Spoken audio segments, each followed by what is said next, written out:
کتنے بڑے صحابی تھے، بار بار مجھے یہ واقعہ پڑھنا پڑتا ہے، کتنے بڑے صحابی تھے کہ رسول خدا جنازہ خود اٹھا رہے ہیں، کبھی دائیں کبھی بائیں کبھی پیچھے.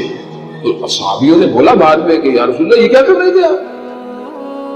کہا جہاں سے جبرائیل جنازہ اٹھا رہے تھے میں بھی ویسے اٹھا رہا تھا. یعنی یہ دفنایا رسول خدا قبر کے اندر.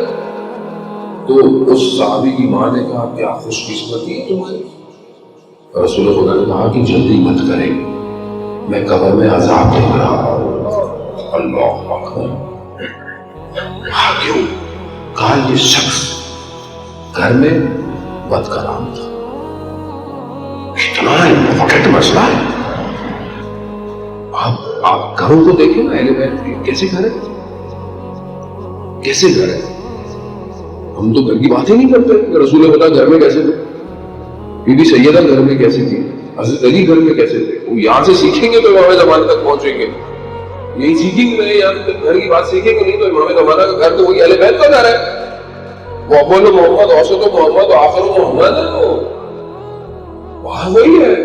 وہ گھر میں کیسے رسول خدا گھر میں داخل ہوتے ہیں، مولا کائنات دال صاف کر رہے ہیں، ابھی ہم دال صاف کریں گے، ابھی ہم یہ کام کریں گے. یہ تو ہمارے لیے ختم نہیں ہوتا. مشرقی سائٹ میں تو یہ بڑا مسئلہ ہے کہ میرا بھائی بہت پہلے زیارت پہ آیا، میں حوضے میں پڑھ رہا.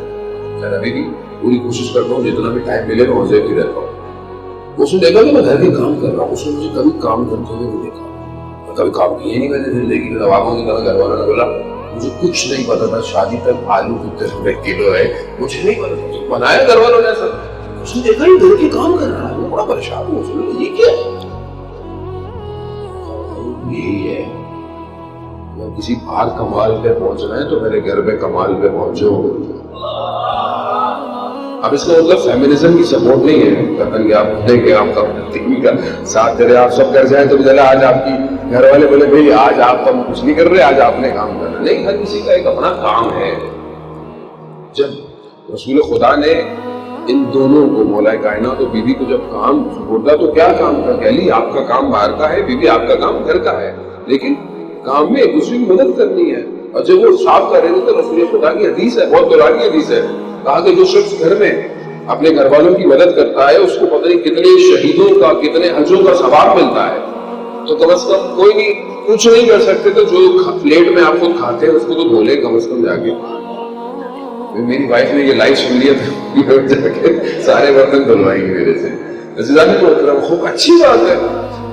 آپ اپنی طرف سے ٹھیک ہے، آپ ٹریفک میں پھنستے ہیں، میں بھی پھنستا ہوں، میں دیکھ رہا ہوں کیا حال ہوتا ہے. آپ فرسٹریٹڈ ہوتے ہیں، آپ تھکے ہوئے ہیں، 100 مسائل ہیں باہر زندگی کے. لیکن گھر ایسا ہو کہ جب آپ گھر میں انٹر ہو تو آپ کو سکون ملے، تسکین ہو، خوشی ہو کہ میں گھر آیا. وہ گھر والوں کا بھی ہدف، خواتین کا، ماں کا، بیوی کا، بچوں کا، کہ اگر ایک شخص گھر کا کمانے والا تھکا ہوا آیا ہے تو ہم اس کے لیے گھر کو ایسا فراہم کریں کہ اس کی تھکاوٹ دور ہو جائے. نہ کہ ابھی وہ انٹر ہوا نہیں تو شروع یہ بچہ کہتا ہے کہ میں نہ ہی آتا تو اچھا تھا یا دن دیر سے آؤ گے سارے سو جائیں.